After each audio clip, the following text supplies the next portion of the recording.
आमचा रात्री वादळामुळे आमचं पोल्ट्री फार्म 2 शेड होते, दोघं उद्ध्वस्त झाले. त्यामुळे शासनाने काहीतरी मदत करावी ही विनंती आणि लवकरात लवकर सर्वे करावा. मी 2 वर्षापासून पोल्ट्री तयार केलेला होता.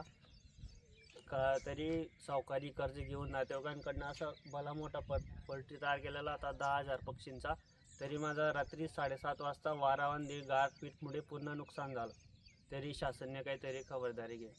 काल संध्याकाळी विजांसहित आणि गारांसहित कडकडे ह्या पावसाने आणि अति वेगाच्या वाऱ्याने काल जो रात्री आमच्या शेतकरी बंधू असतील जे आज पेरणीच्या तोंडावर आहेत, आज कपाशी लागवडीच्या तोंडावर आहेत, प्रत्येक शेतकऱ्याची ही धावपळ आहे. आणि त्यात अचानकपणे आलेल्या ह्या पावसाने, या गाराने आणि प्रचंड वेगाच्या वाऱ्याने आमचे जे शेडनेट आहेत त्यानंतर आमचं जे म्हणजे शेडनेटमध्ये जे आता लागवड होणार होती त्या शेडनेटचं प्रचंड हे आमचं नुकसान झालेलं आहे. बऱ्यापैकी जे पोल असतात हे पडून गेलेले आहेत, बऱ्यापैकी शेडनेट हे पण पडून गेलेले आहेत.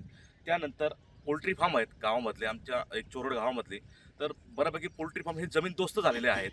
त्यानंतर जे याचे गोठे असतील त्या गोठ्याने पण प्रचंड म्हणजे वाऱ्याच्या वेगाने एकही गोठा आमच्या गावात हा राहिलेला नाही आहे. वाऱ्याचा वेग असल्यामुळे जे पत्र असतील, शेडांचे जे पत्र असतील हे म्हणजे 400 मीटर 500 मीटर हे इतक्यात उडून गेलेले आहेत. तर एक प्रचंड असं हे नुकसान आज शेतकऱ्यांचं आज आम्हाला वर आलेलं आहे.